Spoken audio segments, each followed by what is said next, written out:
stop as to that RC2 Cupra. I think that one's done, Johnny. Yeah. What is interesting is we've got the first three cars in overall actually on the track line astern. The 91 has got the number 7 second place car, albeit 3 laps back, but on the track it's just behind them. Matus Vyboh has closed the gap to just on 2 seconds, by the way, last time by. So we're getting into the realms now of that number 11 Ferrari, right on the tail of that very impressively liveried Dynamic Motorsport Porsche as they come out of the final turn to complete another lap. Let's see what the gap is. It was 1.9 last time by. It is 1.7, so it's about the same. Giacomo will want to get by traffic as quickly as he can, then he's flashing his lights to alert the slower car in front of him. He's fully aware of the Ferrari behind him, and you know what, Johnny, this could go on for another 45 minutes, which is ideal. Yeah, we're only 44 minutes away from the flag. Yeah, you can't take your eyes off Ivo Giacomo and Matus Vyboh then. 1.7 seconds last split they went through. You almost don't need a timing screen though to monitor those two positions, and as you say, fighting it out for the final steps on the podium. But what order will they be in? And Marco Seefried has just gone through doing a 1:51.3. that is about the same sort of speed as Ivan Giacomo in the Dynamic Motorsport Porsche. It's 0.2 of a second slower than Matus Vyboh, but you can't really take one lap in isolation. You need to probably take 5 or even better 10 to get more of an idea of the average speed through the traffic of these individual cars. So Robert Renauer, Ivan Giacomo and Matus Vyboh, the top 3 in GT3 AM. GTX still led by Horst Felbermayr Jr. for the Reiter Engineering Squad and their KTM Crossbow.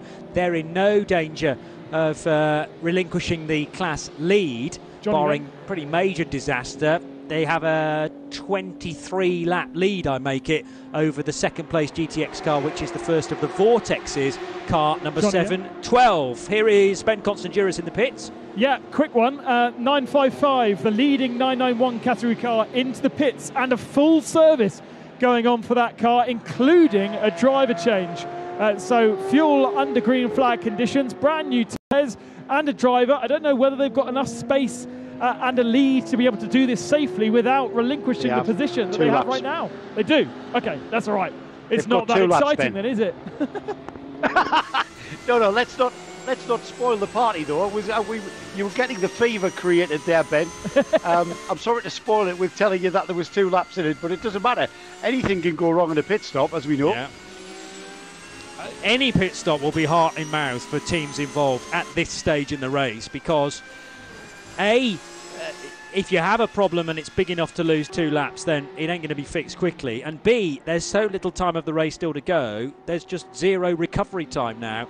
You're sort of reliant on the race being not missing a beat from this point to the finish, and you've worked so hard to be in potentially a strong position. And I include, Dynamic Motorsport, who might have thought they were out of it at one point. We're down in 4th, I think, and many laps off the lead. And slowly and surely, they've inched their way back to 2nd. And within now touching distance of a really good podium result. They'd love to finish ahead of Middle Cat Racing with Scuderia Praha, not least because the trophy's slightly bigger, but also it's useful points this early on in the European campaign. Dynamic Motorsport have already said that they'll be back in a month's time for the 12 hours of Paul Ricard, a straight-through 12 hours in the south of France. An impressive 32-car entry list was revealed by the 24H Series early on today as the provisional entry list for that event in 4 weeks' time. There's always the scope to improve upon 32 cars, as we're now down to within a second between the two, battling it out for the podium positions. So Dynamic Motorsport and Middle Cat Racing separated by probably the length of 3 Porsche Cup cars.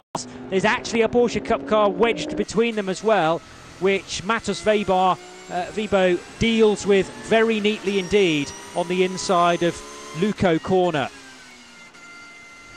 It's getting exciting, isn't it? Let's add into the mix it's touch and go whether these guys have got enough fuel to the finish. They're not going to be thinking about fuel saving for sure. There's no lifting and coasting going on in that dynamic Porsche. And he's got his mirrors now full of the Ferrari. This is great experience for Matus Vyboh. He's going to draw on all of that Ferrari Challenge race experience, because it's all about being very in close proximity to cars. In sprint racing, you tend to be able to race very close to the car that you're racing with. A little bit different in endurance racing. It's a little bit more of a broader thought, but right now, with 40 minutes to go, he's got a Ferrari Challenge race ahead of him. It's just the back of that Porsche doesn't look like the back of the Ferraris that he would normally be encountering. Doesn't matter though, he knows how to race, and Matus Vyboh going for it. Of course, a regular Ferrari Challenge race doesn't have the added distraction of a couple of GT4 BMWs you've got to get by, and some Porsche Cup cars as well thrown in for good measure. And it is about how clinical each of these drivers can be, slicing their way through the traffic. But Matus Vyboh, after a number of hours behind the wheel of that Ferrari, will be well used to all of this traffic now. He'll be able to recognise every single car in the race, and might have even been able to work out who's at the wheel of each one, generally speaking, because they'll take on different characters depending on which driver is plugged in at any one moment. And the way things have been going in TCE, it's tended to be driver A goes out and tends to be out with driver A from another team as well. And they correspond as the various stints line up. So the Red Camel car heading towards the end of the lap now to cross the line and complete another lap.